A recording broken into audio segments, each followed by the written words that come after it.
Everybody, Kyle Post here. As above, so below. So below, as above has been some of the greatest advice that all the gurus have ever talked about in the existence of human beings. And I wanted to give this a breakdown of my theory as a Christian, coming, from somebody who also has a little bit of knowledge in astrology and a little bit of knowledge in health and wellness, and I've just been spending a lot of time reading the Bible. Now, what's really important to remember about Jesus Christ is his reference to the Star of Bethlehem. Now, the Star of Bethlehem, if we go to modern science on year one, we take a look at the events that happened in and around the summer solstice when Jesus was born, in the Leo constellation when it meets the Virgin Mary, Virgo.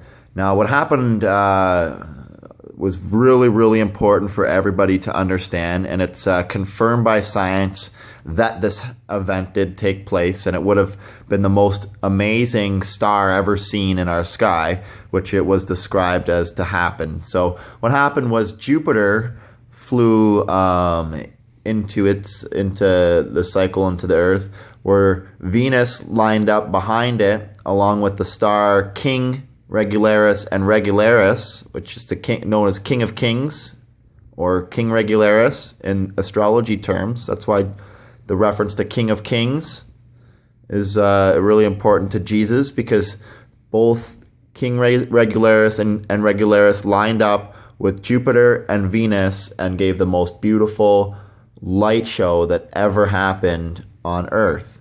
Now, this was so important because this is when the consciousness of Jesus Christ entered into Jesus. Okay?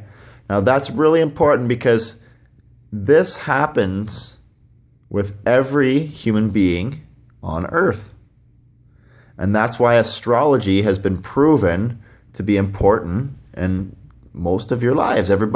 So many people are reading astrology. Even people who aren't religious believe in their astrology because, and usually it nails your personality perfectly because our consciousness lines up with the stars. Now, here's why that's important. And, that's big news to know that we could possibly have a big hand in this universe, because when we look up at the sky, it's beautiful. It seems like it's going to be there timelessly forever, right? And, if you want to be a big part of that, listen up. This is what Jesus Christ says.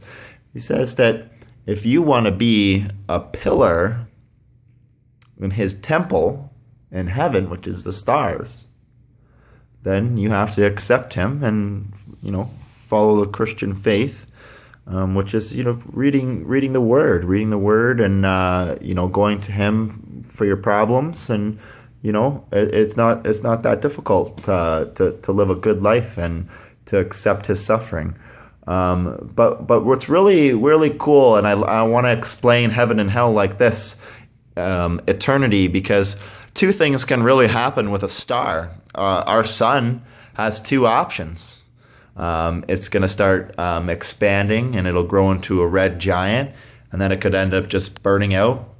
And whatever happens to stars after that, maybe they get sucked in and crushed by a black hole, or whatever the case, it recycled in time, or that sun could go supernova and create a black hole, which will forever be existence, and it actually creates a huge luminescent gas clouds, which create thousands, trillions even more suns. It even creates its own galaxies and will be a temple and a pillar in the heavens forever.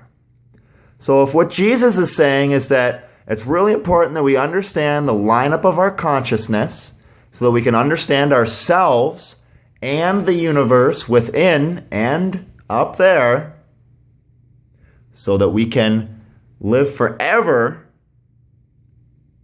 up there. So it's really important that we pay attention to what's going on here, because even though we don't understand the intricate clock workings of this universe, because it's pretty complicated. If you think about every little atom having to have a big star, that's, I'm tapping into some huge theoretical problems, but you have to also understand that God is way above whatever you can possibly comprehend, and the Bible does say that. So please, ladies and gentlemen, if you like this message, please press like and share. God bless everybody.